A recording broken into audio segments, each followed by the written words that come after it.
Once again now to New York City, where we're getting additional details new information now about this plot alleged by the FBI and the Joint Terrorism Task Force against John F. Kennedy Airport. Let's join our sister network, CNN USA, and anchor Tony Harris for more information.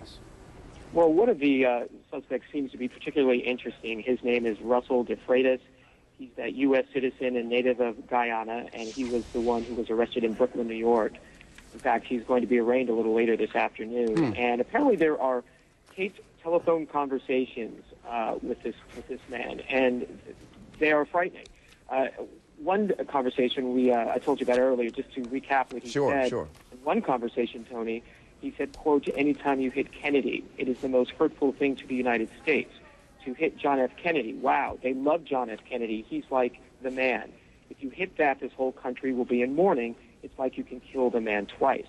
As I read through more of this, in another conversation with one of his co-conspirators, this conversation taking place this month, DeFreitas allegedly compared the plot to the attack, to attack JFK, to the attacks on the World Trade Center, saying, quote, "Even the Twin Towers can't touch this."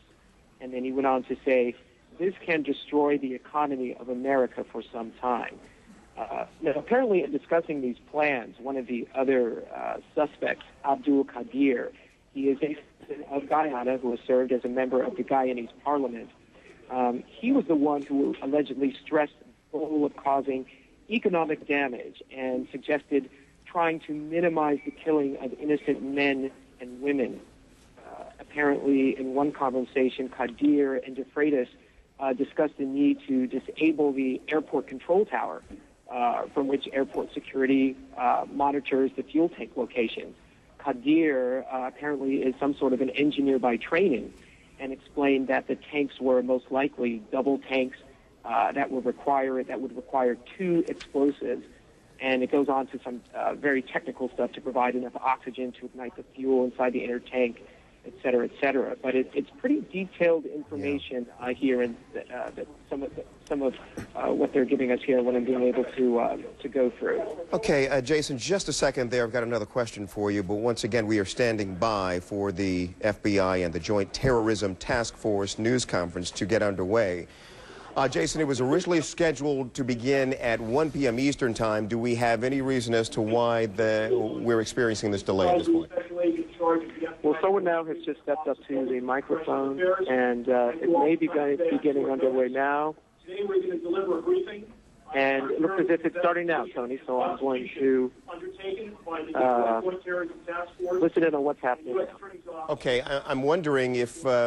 boy, is this the way to do this? I'm wondering, are you in a position to place the phone there, or should we just wait and let you listen in? You make the call, Jason.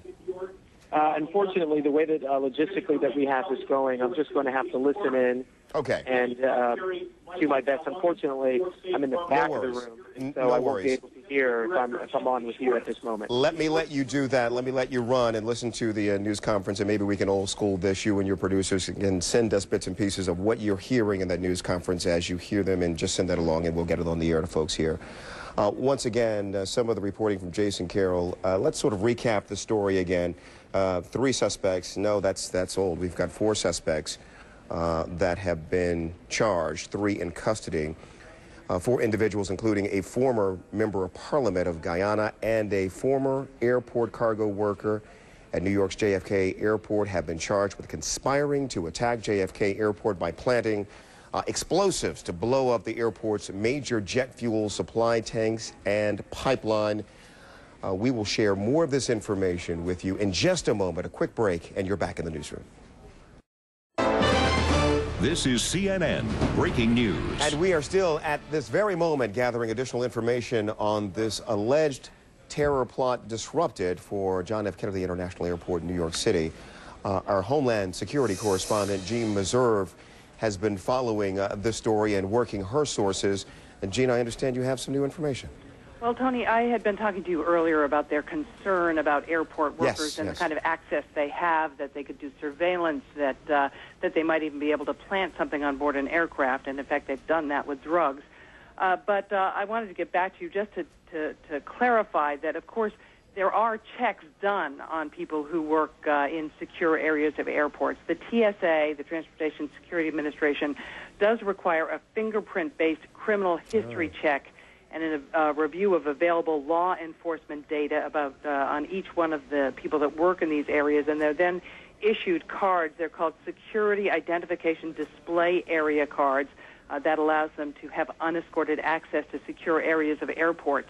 I can also tell you that in recent months, the TSA has stepped up its spot checks of individuals with this kind of access. I know I traveled down to Tampa and took a look at a surge they did there where they brought in a lot of TSA personnel from other airports, and they positioned themselves at the entry points to secure areas.